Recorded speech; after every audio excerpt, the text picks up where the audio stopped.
So in this video of stuff I like to do, one of the things I'm going to get into is this understanding of weapons, because I always get asked, within Warrior Flow, do you guys do weapons training? What kind of weapons training you do? And so for us, a weapon is nothing more than a mere extension of our bodies.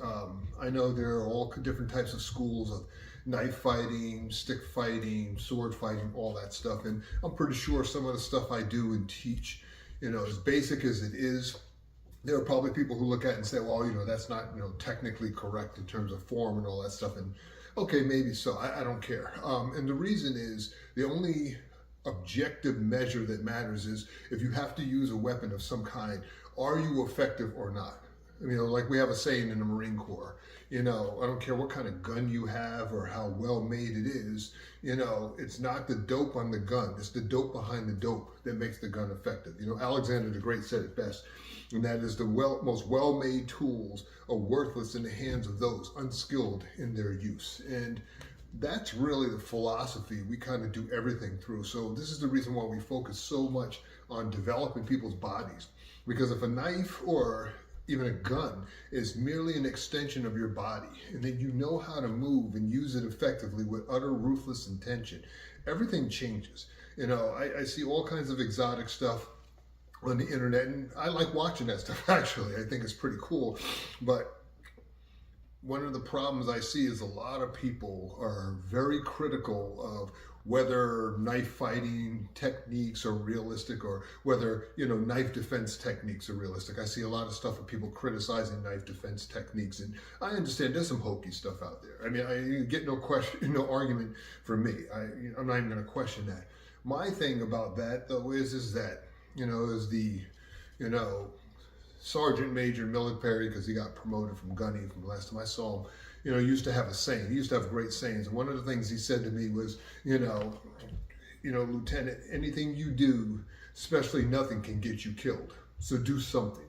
So I kind of have that philosophy, okay? Maybe a lot of knife fighting or knife defense rather techniques are not the best, or maybe they don't make sense, and I get that. But, do as opposed to what is my point? Maybe people need to reevaluate what they're doing, but as opposed to what? Because I can tell you now, it's doing something is better than standing there and getting stabbed to death.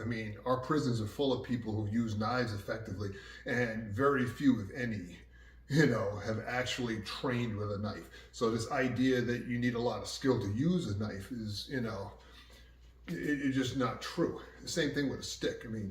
Somebody starts, swinging on you and trying to hit home runs. They only need to connect once or twice with a baseball bat or a piece of pipe or even, a solid piece of stick. So, from a philosophical standpoint, all I'm saying is I don't know who these people are trained to deal with.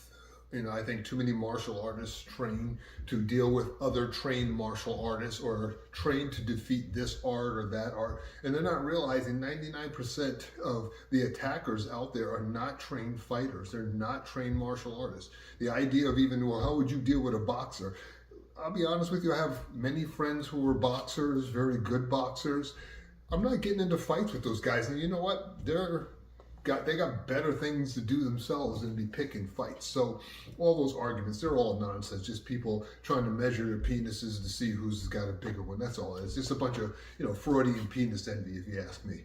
So in Warrior Flow, when we're using a knife, we try to do basic things, but the main thing I try to get people to do is to be comfortable with using a knife, because one of the things I found is, and I go over this in the knife fighting and stick course, is that there's a certain mentality you got to have to using a knife. And I think I've covered this in other videos, but I like talking about this stuff, and it's stuff I like to do. So I got all kinds of knives, of course, no well-dressed man, can be without the Fairbairn and Sykes, an Applegate, kind of stiletto here. I like this knife. This was actually a personal gift. A lot of knives I have actually personal gifts.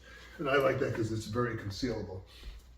This knife has some sentimental value because I actually found this when I was at infantry officer course as a lieutenant. When I was out in the field, believe it or not, I was digging a fighting position And as I was digging up the dirt, this thing came flying out. And so I had it, one of my Marines later on in the fleet actually cleaned it up and sharpened it for me. But it's a basic hunting knife, but it's very sturdy, very good. It's got the nice deer bone on it, and I like that. One of my other favorites is the Cold Steel Warthog. And I don't, I'm not endorsing Cold Steel or anything like that. They're not a sponsor of mine or anything like that, but I like their products and I don't care what anyone says. And the Warthog, this is just, you just don't want it. But something like this in your hand, I mean, this thing feels like I was born with it. And that's one of the reasons. I just love the feel of this thing. And as you can imagine, using this thing at speed, it's going to be a problem for somebody if they have to deal with you, especially if you whip this bad boy out and it's kind of concealed. And of course, another Cold Steel product, which this was actually a gift. This is the Shanghai Shadow, and it's, double-edged. It's basically almost like a little spear, almost like a boar, like a spear you would use for a boar. And again, great feel to it. One of the things I did was I actually put some non-slip tape on it, on the polymer handle, just to give it a better feel so that it doesn't slide in my hands, because sometimes, when you're using these polymer handles, sometimes they get a little wet, they get a little slick. And of course, I have, the Raja too. And again, another Cold Steel product. Again, I'm not trying to endorse Cold Steel. I'm just telling you, they got great stuff. For the money, you can't beat it. And this thing is like it was made for me. It was like I was born with this thing. Like I came right out of the womb with this thing. And it has a great feel to it. You can use it different ways. And this, basically something even like that, it'll cut you long, wide, and deep. And it's very sturdy. I've even seen some demonstrations where they've used weights on the end of it to show you how strong the locking mechanism is. It's a really awesome piece of gear. And what I try to do is with all my weapons, I try to practice using them, but also I would take my training knives, so when I want to do something and practice some stabbing stuff, I'm not cutting my bag up, and I've shown this in other videos, but the most important thing is in here, in the body, like I showed in some previous videos, learning how to move with my body, keeping the blade away from myself, but also learning how to coordinate my body, learning how to move freely so that I'm not all stiff because of the fact that if you have to really go with a blade, unlike the movies, where it's like, West Side Story, whatever, people all this other nonsense, you got to go off. And so I like to practice moving with my blades, doing different types of cuts. And while I keep the techniques, if you want to call it that, basic, I try to move as natural as possible. And I move slow, I move fast, I try to do explosive things, I try to do concealed things.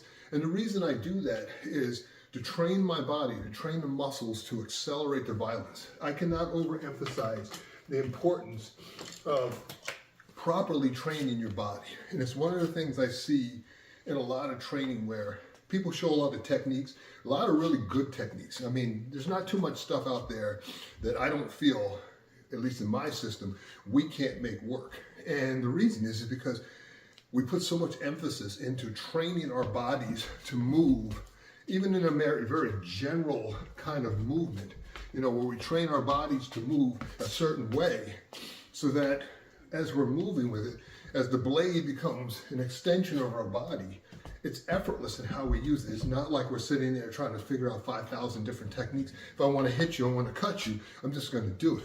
And so we do all that kind of stuff to really train our bodies because, the ancient Greeks, they understood this, that you don't rise to the occasion in a situation. You fall back on your level of training. We all fall back to whatever that level of training is. And when we're talking about, kind of that praxis, that training that we fall back on, the thing you got to understand is there is a neurological basis of how that works. Not just a psychological, not just even, developing speed and timing, but there's a neurological basis. And if you don't train your muscles and train your body to do certain things, don't expect it to show up in the middle of battle. It's like shooting. If you don't train to properly shoot, if you don't train to shoot on the move, if you don't train to shoot under duress, Don't expect when you got to pull that gun out, if you have to protect your life, that all of a sudden you're going to be this calm, cool, collected guy like on the pistol range if you haven't kind of trained yourself to deal with that level of arousal. You know, in the book, Overcoming Fear and Ruthless Intent, I talk about these things because I think they are vital aspects of the martial arts that are missing. I think to too many people in the martial arts, they think because they learned the inverted monkey foot technique or, you know, whatever, the double grapevine stank foot technique or whatever the hell they did, that they think that somehow these techniques are magic, and they're not. If you don't have the mindset and the ruthlessness, it's very hard. So as I'm practicing and moving with my body, I'm literally practicing how I would cut. I'm literally envisioning, almost like a shadow boxer, you know, a box of shadow boxes. I'm literally envisioning myself doing these things, going low, whatever I got to do. And the idea is to familiarize my body with these motions enough so that when I got to go 100 miles an hour and I got to go crazy, you know, I'm not cutting myself all up, or the last thing I'm doing in the middle of that level of arousal, you know, is just flailing for the sake of flailing. I want to have some measure of control over my body, because if you got to put, you know, at least for me, my attitude is if I have to pull a blade out on somebody, for real, I mean, I'm already prepared to use it. In other words, I'm not just like a gun. I won't pull a gun on somebody unless I have every intention of using it. And it's the same thing with any kind of weapon. In the next video, I'm going to talk a little bit about some of the stuff I do with using sticks, because once again, I think that too many people in the martial arts not only make this stuff harder than it has to be, but at least in warrior flow, we use weapons and we use sticks and we use knives because it also helps enhance our body and also gets our mindset in the right place.